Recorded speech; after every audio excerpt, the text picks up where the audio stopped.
दोस्तों, नवरात्रि का महापर्व बहुत ही शुभ और मंगलकारी माना जाता है। नवरात्रि के पूरे 9 दिन गंगा जल की हर एक बूंद की तरह पवित्र माने जाते हैं। ये शुभ समय भक्तों के जीवन में खुशियों की सौगात लेकर आता है। भक्तों, आपको बता दें, 2024 में इस साल मां दुर्गा पालकी पर सवार होकर आएंगी। पालकी की सवारी को शुभ माना गया है। हालांकि शास्त्रों में वर्णित है तथा मान्यताओं के अनुसार अगर शारदीय नवरात्रि पर यदि माता दुर्गा का आगमन उनके वाहन सिंह पर नहीं बल्कि पालकी पर होगा, तो मान्यता है कि माता दुर्गा का पालकी पर सवार होकर आना बहुत ही शुभ और कल्याणकारी माना जाता है। जीवन सुखमय हो जाता है। भक्ति का भरपूर लाभ भक्तजन को मिलता है। भक्तों, इस बार नवरात्रि पूरे 9 दिनों तक मनाई जाएगी। न एक भी दिन कम न ज्यादा, पूरे 9 दिनों तक मनाई जाएगी। मां शेरावाली की विशेष रूप से पूजा आराधना की जाएगी। शारदीय नवरात्रि का महापर्व इस बार 2024 में 3 अक्टूबर 2024 गुरुवार से शुरू होकर नवरात्रि का समापन 11 अक्टूबर 2024 बुधवार को नवमी पर होगा। 12 अक्टूबर 2024 को विजयादशमी मनाई जाएगी। ऐसे में शारदीय नवरात्रि पर माता दुर्गा की कृपा पाने के लिए कलश स्थापना का शुभ मुहूर्त है। इस बार स्थापना का शुभ मुहूर्त सुबह 6:14 से सुबह 7:21 तक रहेगा। घट स्थापना की अवधि 1 घंटा 6 मिनट की है। घट स्थापना का अभिजीत मुहूर्त सुबह 11:45 से दोपहर 12:33 तक रहेगा। महावृत्त में की गई पूजा बहुत ही शुभ मानी जाती है। इससे समस्त देवी देवताओं की कृपा प्राप्त होती है और पूजा पाठ का फल कई लाख गुना प्राप्त होता है। ऐसे में जो व्यक्ति नवरात्र आने से पहले घर से ये चीजें बाहर कर देता है तो उसके घर में मां वैष्णो का होगा, आगमन माता लक्ष्मी का होगा। वासमा शेरावाली आपकी झोली खुशियों से भर देगी। इसीलिए नवरात्र आने से पहले घर से ये चीजें फौरन हटा दें। भक्तों, आज हम कुछ ऐसे ही गलतियों के बारे में जानेंगे जो अगर आपके घर में भी होती है तो माता लक्ष्मी कभी नहीं करती। ऐसे घर में प्रवेश, फिर चाहे आप कितने ही पूजा पाठ कर लो, माता लक्ष्मी ऐसे घर में कभी नहीं आती। ऐसे घर से देवी देवता भी हमेशा रहते हैं। नाराज भक्तों, पूरी जानकारी को देखने के लिए इस वीडियो को अंत तक जरूर देखें। सच्ची श्रद्धा से कमेंट बॉक्स में लिखे लक्ष्मी माँ ई एनम्मा। लक्ष्मी के लिए एक लायक तो बनता है दोस्तों। तो सबसे पहले नवरात्रि के पहले ही मंदिर की अच्छी तरह से साफ सफाई कर लें।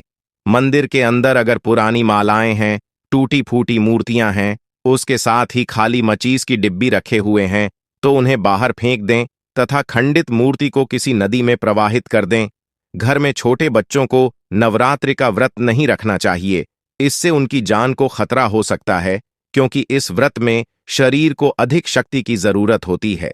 माता शेरावाली की तस्वीर अगर कांच के फ्रेम की है और वह हल्की सी भी अगर टूटी हुई हो तो ऐसी कांच को बदलवा ले या ऐसी तस्वीर को जल में विसर्जित कर दे। टूटी तस्वीर की पूजा करने से आपकी श्रद्धा, भक्ति, व्रत आदि सब टूट जाता है। आपका व्रत खंडित हो जाता है। दोस्तों, नवरात्रि के 9 दिन बहुत ही पवित्र होते हैं। नवरात्रि के 9 दिनों घर को साफ सुथरा और पवित्र रखना अति आवश्यक है। इसीलिए नवरात्रि के 9 दिनों में ब्रह्मचर्य का पालन किया जाता है और तामसिक भोजन ग्रहण नहीं किया जाता। नवरात्रि के 9 दिनों में माता रानी के भक्तों को प्याज, लहसुन, मांस, मदिरा और अंडे से दूर रहना चाहिए। अधिकतर भक्त नियम का पालन भी करते हैं, लेकिन वह एक गलती कर बैठते हैं। वह नवरात्र के 9 दिनों में अपने घर इन अपवित्र चीजों को रख लेते हैं। ऐसा भूलकर भी नहीं करना चाहिए। भागवत पुराण के अनुसार नवरात्रि के 9 दिनों तक माता रानी अपने भक्तों के घर में वास करती है। अगर आप भी चाहते हैं कि माता रानी आपके घर में वास करें, तो आप अपने घर के वातावरण को पवित्र रखें और नवरात्रि शुरू होने से पहले ही अपने घर से प्याज, लहसुन, मीट, अंडा और मदिरा को बाहर निकाल दें। अपने घर को साफ रखें। इन वस्तुओं को घर से बाहर निकालने के बाद अपने घर में गंगा जल का छिड़काव अवश्य करें। भागवत गीता में भगवान कृष्ण कहते हैं, बगैर गंगा जल छिड़काव कोई भी मंगल कार्य सफल नहीं माना जाता। गंगा जल का छिड़काव स्वयं भगवत गीता में श्री कृष्ण ने बताया था। अगर आपके घर में गंगा जल ना हो तो मार्केट से गौमूत्र ला सकते हैं और गौमूत्र लाकर आप गौमूत्र का अपने घर में छिड़काव करें। बस थोड़ा सा पानी में डाल लें, इससे आपके घर का वातावरण पवित्र हो जाएगा।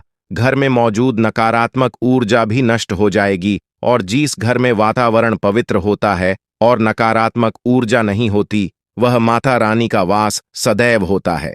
नवरात्र के पहले आप अपने पूरे घर की अच्छी तरह से साफ सफाई कर लें। घर में जो भी फालतू सामान है, फटे पुराने कपड़े, उन्हें बाहर निकाल दें। घर में बेकार पड़ा सामान नकारात्मक ऊर्जा लाता है, इसीलिए गंदगी बिल्कुल भी ना करें। धूप दीप जलाकर वातावरण को स्वच्छ रखें। दोस्त माता के आगमन के लिए घर का दरवाजा जरूर सजाना चाहिए। इससे माता आकर्षित होती है और घर के द्वार में प्रवेश करती है। मां के आगमन के लिए द्वार को फूलों से सजाना। दोस्तों, कई लोग ऐसे हैं जो माता रानी की चौकी कागज बिछाकर बनाते हैं, जो कि बिल्कुल गलत माना गया है। माता की चौकी के लिए आप नीचे लाल कपड़ा बिछाएं, काला कपड़ा और सफेद कपड़ा भूल कर भी नहीं बिछाना चाहिए। ध्यान रखें, कपड़ा फटा भी नहीं होना चाहिए। भक्तों, अगर आपके घर में देवी देवताओं की खंडित मूर्ति, दिया या फटा हुआ चित्र अगर हो, तो उसे किसी पवित्र नदी में विसर्जित कर दे, क्योंकि ऐसी मूर्तियां और चित्र दुर्भाग्य लाती हैं। देवी देवताओं की खंडित मूर्ति की पूजा ना करें और ना ही उन्हें घर में रखें, क्योंकि उन्हें घर में रखना बुरा माना जाता है। भक्तों, वहीं अधिकतर लोग अपनी छत पर या घर के मुख्य दरवाजे के आसपास कबाड़ इकट्ठा कर देते हैं। ऐसा करना अशुभ माना जाता है। अगर आपने भी अपने घर में घर के मुख्य दरवाजे पर या छत पर या फिर खासकर घर की उत्तर दिशा में कबाड़ इकट्ठा कर दिया है, तो नवरात्रि शुरू होने से पहले उस कबाड़ को घर से अवश्य ही निकाल दें। भक्तों, यदि आपके घर कोई भी बंद घड़ी है, तो नवरात्रि शुरू होने से पहले उसे अपने घर से हटा दें और नई घड़ी ले आए या उसकी मरम्मत करवा लें। घड़ी को प्रगति का प्रतीक माना जाता है। बंद घड़ी समय से पीछे चलने वाली हमारी प्रगति में बाधा डालती है, इसीलिए नवरात्रि शुरू होने से पहले ही आप बंद घड़ी को घर से बाहर निकाल दें। दोस्तों, अगर आपके घर के मंदिर में किसी भी तरह का कोई फालतू सामान रखा है, जैसे कि सड़े गले फूल, अगरबत्ती, धूप बत्ती के डिब्बे या माचिस के डिब्बे, या कोई भी खाली पैकेट मंदिर में ना रखें, या फिर कोई फटी पुरानी धार्मिक पुस्तक या भगवान भी पुराने कपड़े या मुकुट माला जो खराब हो गई है, तो उन्हें आप जितना जल्दी हो सके अपने मंदिर से हटा दीजिए। नवरात्रि से पहले आप अपने मंदिर की और मंदिर के आसपास की साफ सफाई अवश्य ही करें, तभी माता रानी की चौकी स्थापित करें। इसके साथ ही आप अपने धन रखने के स्थान की सफाई भी अवश्य करें, क्योंकि नवरात्र के दौरान मां लक्ष्मी भी गृह प्रवेश करती हैं। धन रखने के स्थान पर किसी भी तरह का कोई भी फालतू सामान, टूटा हुआ सामान ना रखें। धन रखने के स्थान को मंदिर की तरह ही साफ रखें। नवरात्र के दौरान माता रानी की पूजा में कौड़ियों को शामिल करें। माता रानी के साथ साथ रोजाना कौड़ी का भी पूजन करें। इसके बाद कौड़ी को धन रखने के स्थान पर रख दें। ऐसा करने से बरकत हमेशा होती है। अगर आपके पास पुराने जूते चप्पल इकट्ठे हो गए हैं, तो नवरात्रि से पहले उन्हें घर से बाहर निकाल दें। पुराने जूते चप्पल की अशुभता के कारण ही घर में नकारात्मक ऊर्जा आती है और घर में अशांति और तरह का माहौल रहता है। नवरात्रि आने से पहले घर से निकलना ना भूलें। साथ ही साथ टूटे फूटे बर्तन अगर घर में पड़े हैं या टूटा हुआ आईना भी अगर घर में हो, तो उसे भी निकाल दी। घर में टूटे फूटे ईंट पत्थर भी नहीं रखना चाहिए, इसे माता लक्ष्मी नाराज हो जाती है। अब हम जानते हैं नवरात्रों के दौरान क्या नहीं खाना चाहिए और क्या नहीं पीना चाहिए, और कौन सा फल खाने से व्रत संपूर्ण और सफल हो जाता है। भक्तों, हमारे चैनल को सब्सक्राइब जरूर करें और इस बेल आइकॉन को दबाना ना भूलें। तो आइए शुरू करते ही दोस्तों, शास्त्रों में बताया जाता है कि भगवान के भोग में सेवा आदि जरूर अर्पित किया जाता है। अगर आपका व्रत है तो आपको केला, पपीता, तरबूज और मीठे अंगूर जरूर खाना चाहिए। इन फलों से व्रतधारी को शक्ति मिलती है और व्रत संपूर्ण हो जाता है। शास्त्रों में बताया जाता है कि नवरात्रों के दिनों में सीताफल जरूर खाना चाहिए। सीताफल खाने से 10 ऐसी बीमारियां हैं जो खत्म हो जाती हैं। माना जाता है कि नवरात्रों के दिनों में सीताफल का घर में प्रवेश होना बड़ा ही शुभ माना गया है। सीताफल खाने से नवरात्रि का व्रत सफल हो जाता है। क्योंकि इसमें माता सीता का आशीर्वाद मिला हुआ होता है। नवरात्रि के दौरान सीताफल खाता उसे दुखों का सामना नहीं करना पड़ता। सीताफल आपको जरूर खाना चाहिए। भक्तों, नवरात्रि के 9 दिन दुर्गा मां को समर्पित होते हैं। नवरात्रि के 9 दिन माता रानी के 9 अलग अलग स्वरूपों का पूजन किया जाता है। नवरात्र के 9 दिनों में माता रानी को अलग अलग स्वरूप के हिसाब से अलग अलग अलग भोग अर्पित किए जाते हैं। लेकिन क्या आप जानते हैं, कुछ ऐसी वस्तु है जिन्हें नवरात्रि के दौरान भूलकर भी माता रानी को अर्पित नहीं करना चाहिए।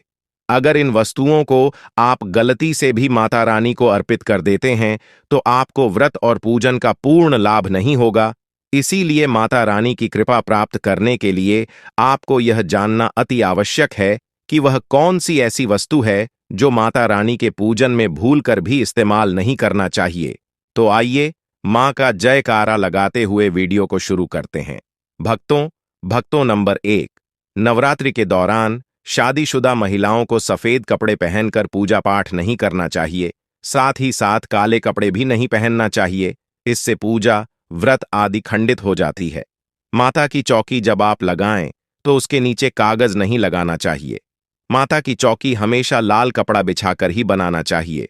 हमेशा याद रहे, नवरात्रों के इन 9 दिनों तक व्रतधारी को अपना आसन चौकी के आगे ही लगाना चाहिए और मंदिर को नवरात्रों के दौरान अकेला नहीं छोड़ा जाता।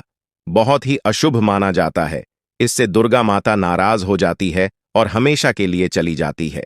भक्तों नंबर 2, नारियल हिंदू धर्म में नारियल को समृद्धि, धन, श्रद्धा और सम्मान का सूचक माना जाता है। नारियल को श्रीफल भी कहा जाता है। नारियल को सुख समृद्धि में वृद्धि करने वाला माना जाता है। नारियल का हर मांगलिक कार्य में विशेष महत्व होता है। जैसे कि आप सभी जानते हैं कि माता रानी के कई मंदिरों में नारियल से बलि भी दी जाती है और माता रानी के पूजन में नारियल का इस्तेमाल हम सभी करते हैं। खासकर कलश की स्थापना नारियल रखकर ही की जाती है।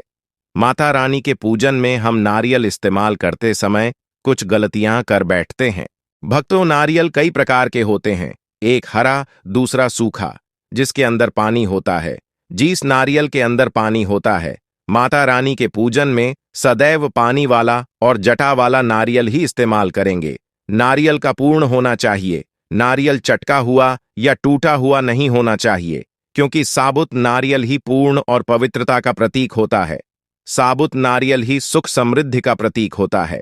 साबुत नारियल को ही श्रीफल यानी कि मां लक्ष्मी का फल कहा जाता है। नवरात्रि में माता रानी के कलश की स्थापना करते समय जटा वाला यानी पानी वाला नारियल ही कलश पर स्थापित करना चाहिए।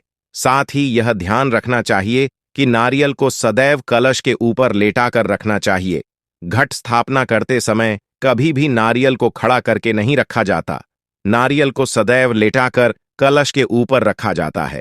साथ ही नारियल को स्थापित करने से पहले आप नारियल को लाल कपड़े में लपेटकर उस पर लाल चुनरी ओढ़ाकर आप नारियल को कलश के ऊपर स्थापित करें। शास्त्रों के अनुसार कलश के ऊपर जब सही तरीके से नारियल रखा जाता है और सही प्रकार का नारियल रखा जाता है, तब यह व्रत और भोजन का पूर्ण फल प्राप्त होता है।